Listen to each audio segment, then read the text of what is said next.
అందరికీ నమస్కారం. ఇవాళ మనతో పాటు ప్రముఖ జ్యోతిష్య వాస్తు పండితులు బ్రహ్మశ్రీ డాక్టర్ నాయకంటి మల్లికార్జున శర్మ గారు ఉన్నారు. డిసెంబర్ మాసంలో ద్వాదశ రాశి ఫలితాల్లో భాగంగా కన్యా రాశి వారికి ఎలాంటి ఫలితాలు ఉండబోతున్నాయి గురుగారిని అడిగి తెలుసుకుందాం. గురుగారు నమస్కారం అండి. నమస్కారం. గురుగారు, డిసెంబర్ మాసంలో కన్యా రాశి వారికి ఎలాంటి ఫలితాలు ఉండబోతున్నాయి? డిసెంబర్ మాసంలో గ్రహ సంచారం ఏ విధంగా ఉందో ముందు ఏ రాశుల్లో ఉన్నారో మనం తెలుసుకునేటట్లయితే, వృషభంలో గురు వృషభ రాశిలోను, కర్కాటకంలో కుజుడు, కన్యలో కేతువు, వృశ్చికంలో బుధుడు, వృశ్చిక ధనస్సులో రవి యొక్క సంచారం, మకరంలో శుక్రుడు, కుంభంలో శని రుజుగతిలో ఉండటం, రాహు మీనరాశిలో సంచారం చేయటం, కేతు కన్యారాశిలో సంచారం చేస్తాడు. ఇది గ్రహస్థితి. మరి కన్యారాశి వాళ్ళకి ఏ విధంగా ఉండబోతుందంటే, గతంలో ఏదైతే శని వక్రగతిలో ఉన్నాడో రుజుమార్గంలోకి వెళ్ళాడు కాబట్టి షష్టమ స్థానంలో శని యొక్క సంచారం వల్ల అనుకున్న పనులలో జీవితంలో సక్సెస్ కావటం ఒకటి, ఆర్థిక పరంగా ఆదాయం బాగా పెరగటం, అనుకున్నవన్నీ కూడా నెరవేర్చే అవకాశాలు ఎక్కువగా ఉంటాయి. అంటే కన్యారాశి వాళ్ళకు విశేషమైన ఫలితం ఏమిటి అని అంటే, ఎప్పుడో 30 సంవత్సరాల క్రితం శని గురువు బాగుండటం జరుగుతుంటుంది. అంటే ఈ రెండు గ్రహాలు రొటేట్ అవుతూ ఉండగా ఈ రెండు గ్రహాలు బాగుండటం అనేది ఒక మనిషి యొక్క జీవితంలో చాలా సుదీర్ఘకాలం పడుతుంది. ఈ సుదీర్ఘకాలం కాకుండా ఈ డిసెంబర్ మాసంలో కూడా శని రుజుమార్గంలో ఉండటం వల్ల 6వ స్థానంలో శని యొక్క బలము, అలానే వీళ్ళకు వచ్చేటప్పుడు భాగ్యస్థానంలో గురువు యొక్క సంచారం వల్ల విపరీతమైన మంచి జరిగే అవకాశాలు ఉంటాయి. ముఖ్యంగా శని యొక్క సంచారాన్ని మనం చూసుకునేట్లయితే, బాకీలు వసూలు కావటం, రుణబాధలు తగ్గటం, అలానే శత్రువులు మిత్రులుగా మారటం ఒకటి, అంటే శత్రుశేషం అనేది లేకపోవటం ఒకటి, అలా రుణాలు తగ్గించుకోవటం ఒకటి, రుణబాధలు తగ్గించుకుంటారు. అంటే గతంలో ఏదైతే లోన్లు తీసుకున్నారో బ్యాంక్ లోన్లు అనుకోవచ్చు, ఎవరికైనా ఇంట్రెస్ట్ తీసుకున్న విషయాలు కానీ ఇవన్నీ కూడా తగ్గే అవకాశాలు బాగా ఎక్కువ ఉంటాయి. అంటే ఇవన్నీ కూడా అనుకూలంగా ఉంటాయి వాళ్ళకి. అలానే ఆర్థిక పరంగా ఆదాయం బాగా పొందుకుంటారు. నూతన ఉద్యోగాలు, నూతన వ్యాపారాల్లో చేరటం జరుగుతుంది. నూతన జాయింట్ వ్యాపారం కూడా చేస్తారు. వ్యాపార విస్తరణ కూడా జరుగుతుంటుంది. అంటే రాజకీయ నాయకులకి, సినిమా యాక్టర్లకి, బడా పారిశ్రామికవేత్తలకు కూడా అనుకూలమైన వాతావరణం జరిగే అవకాశాలు ఎక్కువ ఉంటాయి.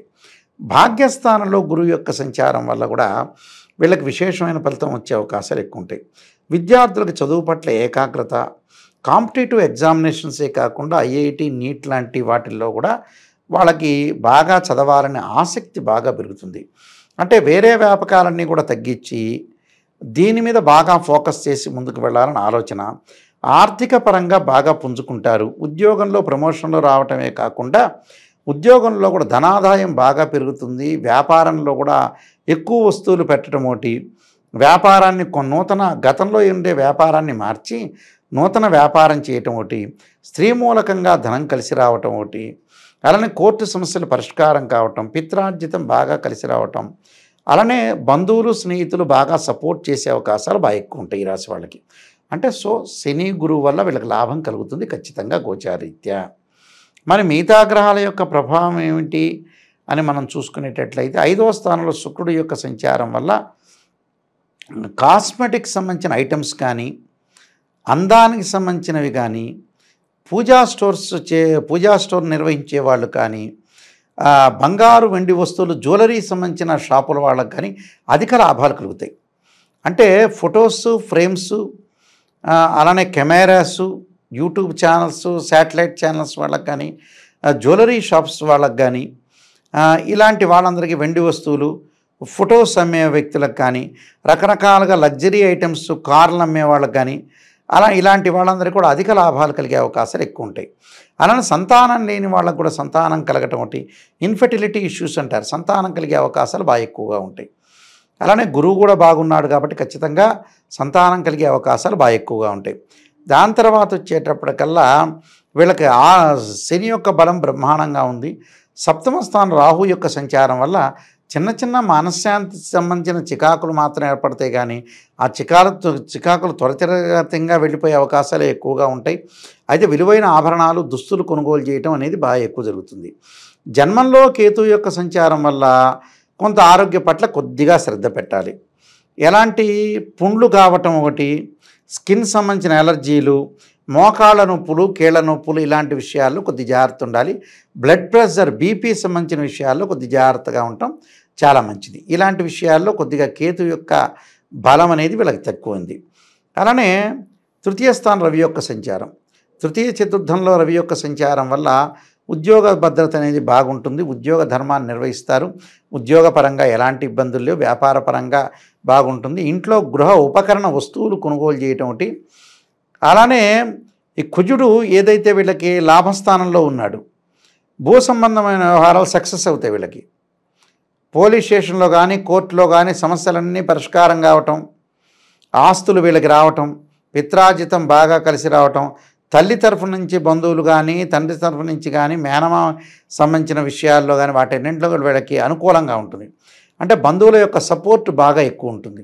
ఆ బంధువుల యొక్క సపోర్ట్ ఉండటం ఒకటి, రాజకీయ నాయకుల యొక్క సపోర్టు, ఇలాంటివన్నీ ఉండటం వల్ల భూ సంబంధమైనవి, పొలాలు, కెమికల్ కంపెనీలు, మెడికలు, ల్యాబొరేటరీస్, కోర్టు సమస్యలు, ఇలాంటి వాటిలో యంత్ర పనిముట్లలో పనిచేసే వ్యక్తులకు కూడా బాగా కలిసి వస్తుంది. మేస్త్రీలకు కానీ లేకపోతే కెమికల్ కంపెనీల వాళ్ళకి కానీ, ఇంజనీర్స్ కానీ, ఇలాంటి వాళ్ళందరికీ కూడా డబ్బు పరంగా ఇబ్బందులు లేకుండా బాగా కలిసి వచ్చే అవకాశాలు ఎక్కువగా ఉంటాయి వీళ్ళకి. ఎందుకంటే ఆ కుజుడు దాని యొక్క కారకత్వాన్ని వహించేవాడు. అంటే యంత్రాలని, మేస్త్రి అని, chemical company, laboratories, real estate వ్యాపారంలో కూడా చాలా బాగుంటుంది. ఇళ్ళు కన్స్ట్రక్షన్ చేసే వ్యక్తులకు కూడా చాలా అద్భుతమైనగా జరిగే అవకాశాలు బాగా ఎక్కువ ఉంటాయి. అంటే వీళ్ళందరికీ కూడా చాలా వ్యాపారపరంగా చాలా అనుకూలంగా ఉంటుందని చెప్పుకోవచ్చు. కేవలం ఆరోగ్యపరంగా ఇబ్బందులు మినహా మిగతావన్నీ కూడా టోటల్గా వీళ్ళకి అనుకూలమైన వాతావరణం జరిగే అవకాశాలు ఎక్కువ ఉంటాయి. తృతీయ స్థానంలో బుధుడు, జాయింట్ వ్యాపారాల మధ్యలో చిన్న చిన్న డిఫరెన్స్ వచ్చే అవకాశాలు ఉంటాయి. పార్ట్నర్షిప్లో అంటే ఏంటంటే, నేను చెప్పానంటే నా మాట వినాలంటే నీ మాట వినాలి. మన వాళ్ళకి ఎక్కువగా ఇది ఎక్కువగా ఎవడి మాట అన్నా వినాలనే ఆలోచన ఎక్కువ ఉంటుందిగా. నాదే పై చేయి ఉండాలి, నేనే విజయం సాధించాలి, నాకు తెలిసినంత మాత్రం ఎదుటివాడికి తెలియదనే ఒక మూర్ఖత్వం ఎక్కువ కదా. ప్రపంచంలో అన్నీ తిరుగుతేనే అర్థం కాని మనుషులు చాలామంది ఉన్నారు. బొచ్చాడంతమంది ఉన్నారు. చాలామంది ఇలానే ఉన్నారండి. చాలా చోట్ల పెళ్ళిళ్ళకి వాటికి వెళ్ళినప్పుడు ప్రతి 30 కిలోమీటర్లకి పెళ్లి విధానం వేరు. ఆ పుస్తకంలో ఉండేది వేరు, వాళ్ళు ఆలోచన చేసేది వేరు. శ్రీకాకుళంలో ఒక రకంగా ఉంటుంది పెళ్లి, విజయనగరంలో కూడా, తూర్పుగోదావరి జిల్లాలో 100 రకాలు ఉంటాయి, గుంటూరు జిల్లాలో 100 రకాలు ఉంటాయి, కరీంనగర్లో ఒక రకంగా ఉంటుంది. వీడేమనుకుంటాడు, నేను తెలిసిందే వేదం అనుకుంటాడు వీడు. మనకు ఎంత తెలిసినా వేదం కాదు అది. ఇంకా తెలుసుకోవాల్సింది భగవంతుడికే అర్థం కాని ఈ విషయం ఇది. అందువల్ల ఇలా మూర్ఖత్వం వెళ్లకుండా లౌకిక జ్ఞానంతో వెళ్ళండి. లేకపోతే గొడవలు జరిగే సందర్భం ఉంటుంది. కొంతమంది అనవసరంగా మధ్యవర్తిత్వంలోకి వెళ్తుంటారు. వీళ్ళు కూడా అనవసరంగా మధ్యవర్తిత్వంతో కెలుక్కోకూడదు. ఆ మధ్యవర్తిత్వంలో వెళ్ళటం వల్ల కూడా కొన్ని ప్రాబ్లమ్స్ వచ్చే అవకాశం ఉంటాయి. ఆ ప్రాబ్లంని మీరు రెక్టిఫై చేసుకొని ముందుకు వెళ్ళండి. కానీ ఎవరిని కూడా బ్లేమ్ చేయొద్దండి, అవమానించద్దండి. దీనికి కొన్ని పరిహారాలు చేసుకొని ముందుకెళ్తే మనకు మంచి జరుగుతుంది. గురుగారు, ఈ రాశి వారు ఎటువంటి పరిహారాలు చేసుకుంటే ఇంకా మంచి ఫలితాలు పొందే అవకాశం ఉంటుందంటారు? తప్పకుండా వీళ్ళు చేయాల్సింది ఏంటంటే, విష్ణు సహస్రనామ పారాయణం చేసుకోవటం ఒకటి. దానితో పాటు కొన్ని గ్రహాలు అనుకూలంగా లేదు కాబట్టి, కేతు యొక్క గ్రహం అనుకూలంగా లేదంటే కేతు యొక్క ఆరాధన చేయాలి. పలాశ శంకాసం తారకా గ్రహమస్తకం రౌద్రం రుద్రాత్మం ఘోరం తం కేతుం ప్రణమామైన మంత్రాన్ని, రాహు కూడా బాగలేదు కాబట్టి 2 జంట సర్పాలను దానం చేయటం. దానితో పాటు ముఖ్యంగా వీళ్ళకి బుధుడు బాగలేదు కాబట్టి విష్ణువు యొక్క ఓ నమో నారాయణాయ నమః అష్టాక్షరి మంత్రాన్ని చేయటం వల్ల కూడా వీళ్ళకి తప్పకుండా మంచి జరిగే అవకాశాలు ఖచ్చితంగా ఉంటాయండి. డిసెంబర్ మాసంలో కన్యా రాశి వారికి ఎలాంటి ఫలితాలు ఉంటాయి, అలా మీరు చేసుకోవాల్సిన పరిహారాలు తెలియజేసినందుకు ధన్యవాదాలు. నమస్కారం అండి.